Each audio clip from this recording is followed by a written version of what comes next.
This is a videotape deposition of Elliot Mintz in the matter of Damiano versus Sony Music and Bob Dylan. Counsel, please introduce yourselves and state your appearances. Stephen Kramer for the plaintiff. Orrin Snyder, and soon to be joined by Stephen Hayes for Sony Music Entertainment and Bob Dylan. What is your profession, sir? I'm a media consultant. And how long have you been in that profession? Since approximately, give or take, since 1975, 76. 20 years. And how long has Mr. Dylan been your client, sir? Since, I believe, October of 1986, approximately 10 years. You've spoken with Mr. Damiano? I have. Okay. Have you ever lied to Mr. Damiano? Yes. And can you list for me the times that you lied to him? First of all of my conversations with Mr. Damiano were telephonic. To the best of my knowledge, I've never met him. Many times, not many times, but on those occasions when he would ask me, could I pass on something to Mr. Dylan, I may have said to him, I'll try and pass it along, 4 words to that effect.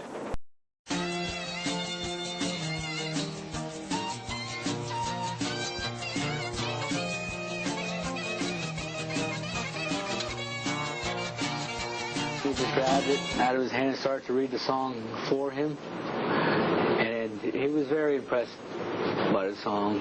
At least he seemed that way. And he said, oh yeah, that's very good. He loves it. And he will make sure he swore to us. When you say swore to us, did he use those words, I swear to you? Oh, he promised. He promised us. Mm-hmm. And did you... I was totally convinced that he was going to give the songs to Bob. Mm-hmm.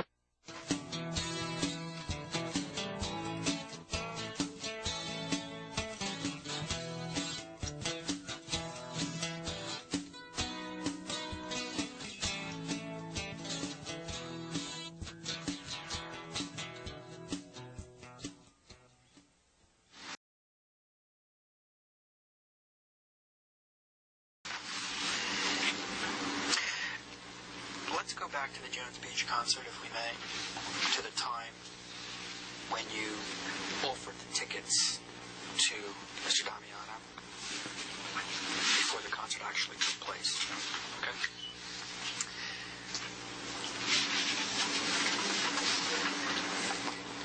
During that point in time when you offered the tickets to him and before he actually went to the concert, did you ever say to him or suggest to him that maybe he should bring some of his songs with him? No, I did not. Do you deny saying that, or is it you just don't recall one way or the other? I deny suggesting to Jim that he bring songs along with him. I did, however, concur with him when he asked me, do you think I should bring my songs with me? I said, sure, why not? What could it hurt? More questions. Okay. So we can end the inconvenience for you. You said you met Mikey Harris through her son Duke. No, I met Mikey Harris first at Tony Tiller's house at a party. That's when I met. No, I met Mikey Harris first at Tony Tiller's house at a party. That's when I met Mikey Harris. Hello? Mikey? Yes. Hi. How you doing? Jim, how are you? Things have been really happening. I want to get you the book, but it's just been so crazy. That's okay. You know Frank Rand from Epic Records? I remember him, sure. Long time ago. Let me ask you a question. Would you work with me as an artist if I was working with Frank Rand? And what's he doing now? He's working with a record company. He's working with the heck's the name of the record company? It's WEA, W-E-A, but it was WEA, right? Right. Warner Electric and Atlantic. And he's working with, did you ever hear of Eric Burden? Pardon me? Eric Burden and the Animals? Yeah, a long time ago, yes. Yeah. he's working, well, he just got done doing a project with Eric Burden, and I have a chance. Now, you know I'm a very easy artist to work with, right? I'm not hard to work with, right? Well, I don't remember you being difficult to work with. Jim handed the book, started to hand the book to him, and then someone else came over and took the lyric, whether it was a book or an envelope with the lyrics in it, took this package and walked towards the bus along with the other people, and they all got onto the bus, the door closed, and the bus drove away. Sir, I want to turn now to this meeting that you said happened with Mr. Tiller. Do you remember when that occurred? Your statement says July of '87. Is that about when it happened? Yeah, I believe so. For Anthony to come out, we sat there for a while. Jim had his lyrics books with him, one big thick book, and we were just sitting there for a while. Then Anthony came out. I remember him being in a suit, good-looking, like black man, gentleman, and he took us inside. Yes, and we went to his office. And we just sat down. It was like a big chair. One of these looked like a recliner kind of chair, but it was just a big chair that I was sitting in. And they were acting like they were good friends. I mean, we were talking, hugging, you know. And they read some of the lyrics. He had Jim's book in his desk, and he was reading through it. Jim was pointing out certain lyrics to him, and they were talking and talking. Then we got into the conversation about recording this my cousin Joanne tape, and I just wanted to get some feedback from Anthony based on his position in this company, what he believes that anything could happen with this if we produce it. And the feedback I got is absolutely yes. That we got into the bottom. Does he read? Is he getting James Damiano's lyrics? And I remember the answer, yes. He's been reading his lyrics, and I even remember recalling Anthony bringing up Bruce Springsteen's name. And I was just like from nowhere. I never heard that before, but it just came up that Jim's lyrics was also given to Bruce Springsteen, which I knew who that was. And I remember leaving this meeting with a very good feeling.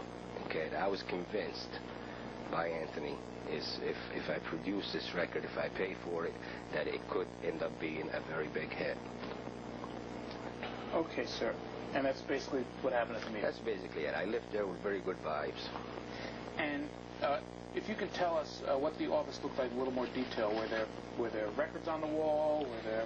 There were records in the lobby. I know that. There were a bunch of records in the lobby. I was only in that building that one. Can you list for me, sir,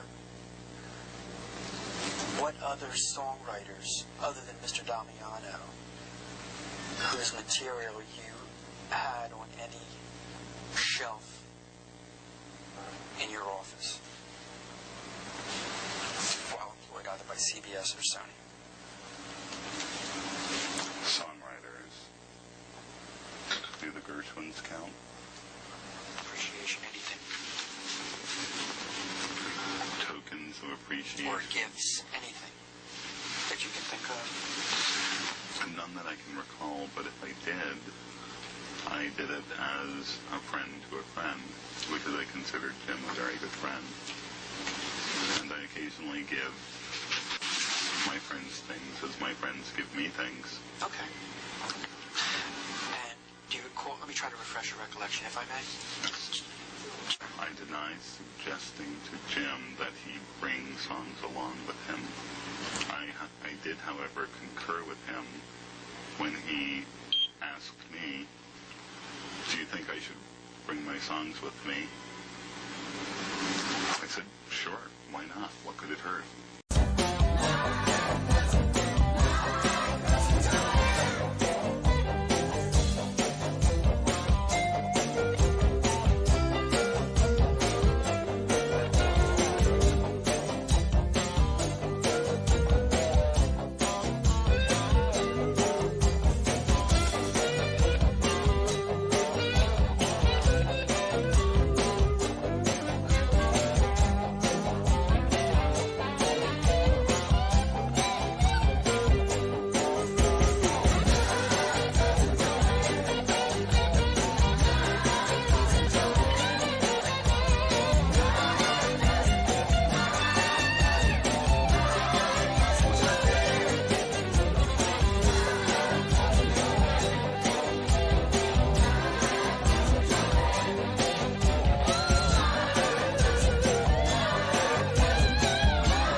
Most people walking around today have absolutely no idea what's really going on behind the headlines. For decades, the pathway to public opinion was controlled by a handful of gatekeepers: major newspapers, television networks, established magazines. If you wanted to reach millions of people with your message, you had to go through them, and they decided what was newsworthy, what was credible, what deserved attention, and what deserved to be ignored. That gave them extraordinary power, not just to inform, but to shape, to decide which stories lived and which stories died, to determine what questions got asked and what questions never even entered the conversation. Except now they couldn't. Not completely. Call that. Can I object? And was this something that was turned over to us, a transcript that you're reading from? It's not a tape, Mr. Snyder. Was it a note of a conversation that your client gave to you? Yes. Deposition's over. We're leaving. We're leaving. Let's go. We're leaving. Cover my notes. The client's been turning over documents late. Mr. Snyder, and we just found out documents were destroyed. So please, get off your high horse. Get off your high horse, please. Before the lawsuit was filed, thank you. Blank pieces of paper. Not blank pieces of paper. Documents that he's contending were illegible. And